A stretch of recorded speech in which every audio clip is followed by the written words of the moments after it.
ரயிலில் பயணம் செய்கிற போது சில காட்சிகளை நாம் பார்ப்போம். அதில் என் மனதை பாதித்த ஒரு காட்சி என்றால், ஒரு முறை நான் அரக்கோணத்திலிருந்து சென்னைக்கு ரயிலில் சென்று கொண்டிருந்த போது,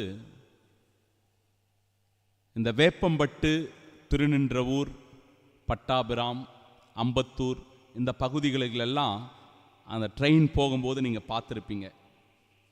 சில வீடுகள் எல்லாம் தண்ணீரில் மூழ்கி போயிருக்கும்.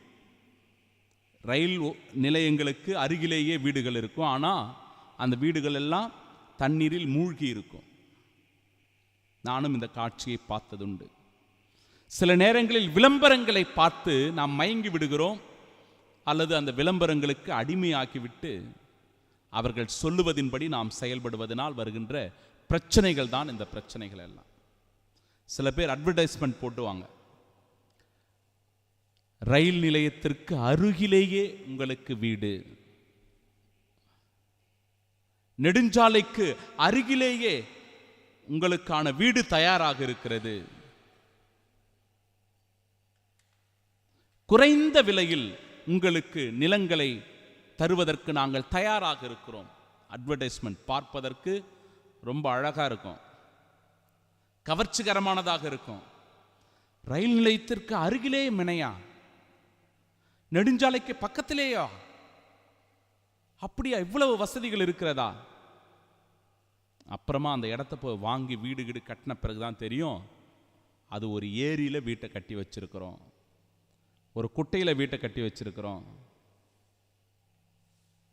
தண்ணி தேங்குகிற இடத்தில் வீட்டை கட்டி வச்சிருக்கிறோம்.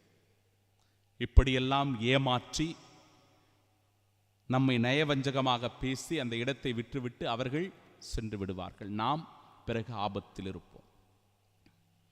அறிவாளி யார்? அறிவாளி யார் பாறை மீது தன் வீட்டை கட்டுகிறாரோ அவரே அறிவாளி என்று சொல்லுகிறது இறைவார்த்தை.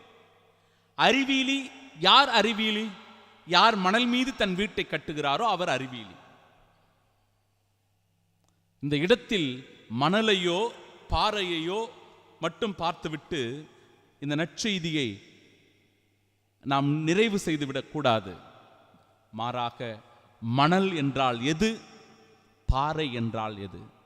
மணல் என்றால் இந்த உலக ஆசைகள், இந்த உலகம் தருகின்ற பதவி, பட்டம், அதிகாரம், புகழ், இந்த உலகத்தில் கிடைக்கிற எல்லா வசதி வாய்ப்புகள், செல்வங்கள்.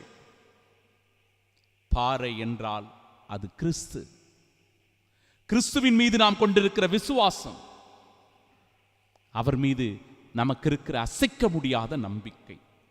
இதை உறுதி செய்கிறது இன்றைய நாளின் இறை வார்த்தை. என் அன்பு சகோதர சகோதரிகள்,